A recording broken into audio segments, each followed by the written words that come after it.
નમસ્કાર મિત્રો, વેટ બ્રીડિંગમાં આપનું હાર્દિક સ્વાગત છે। જો ચેનલને સબસ્ક્રાઈબર ના કરી સબસ્ક્રાઈબર કરજો, લાઇક કરજો અને શેર કરજો। મિત્રો, બધા પશુપાલન મિત્રોનો સૌથી મૂંઝવતો પ્રશ્ન હોય છે દૂધમાં ફેટ ના આવવા।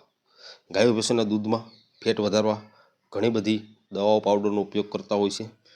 આજે હું તમને એક એવી ચીજની વસ્તુની વાત કરવાનો છે કે જે તમારા જ ઘરની અંદર છે અને તમને ખબર નથી હોતી। મિત્રો, આપણે વાત કરીશું સોયાબીન, સોયા સીડ્સ, સોયાબીન દાણા માર્કેટમાં પણ આસાનીથી મળી રહે છે। ફેટ વધારવામાં જબરદસ્ત ઉપયોગી હોય ને ફેટ અને એસએનએફ બંનેને આસાનીથી વધારો કરે તો એ છે સોયાબીન। એક પ્રકારનું બાયપાસ પ્રોટીન બાયપાસ ફેટનું કામ કરે છે। આપણે તેનો ઉપયોગ કેવી રીતે કરવો એની ખબર હોવી જોઈએ।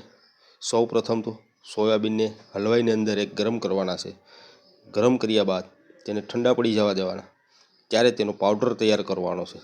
જ્યારે પણ તમે તમારા પશુને દોહન કર્યા પછી દાણા મિશ્રણ આપો છો ત્યારે તેની અંદર 250 ગ્રામ રોજ સોયાબીનનો પાવડર એડ કરવાનો છે।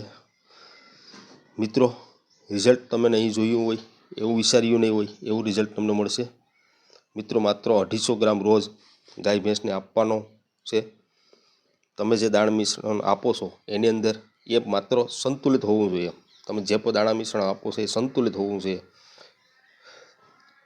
જુઓ, ગજબનું રિઝલ્ટ મળશે, ગજબનો ફાયદો થશે। સમજાણું? પશુઓને હેલ્થમાં વધારો કરશે, દૂધમાં વધારો કરશે, ફેટમાં વધારો કરશે, એસએનએફમાં વધારો કરશે ને માત્ર એક નાની એવી વસ્તુથી તમને જબરદસ્ત રિઝલ્ટ મળશે। થેન્ક યુ, આભાર।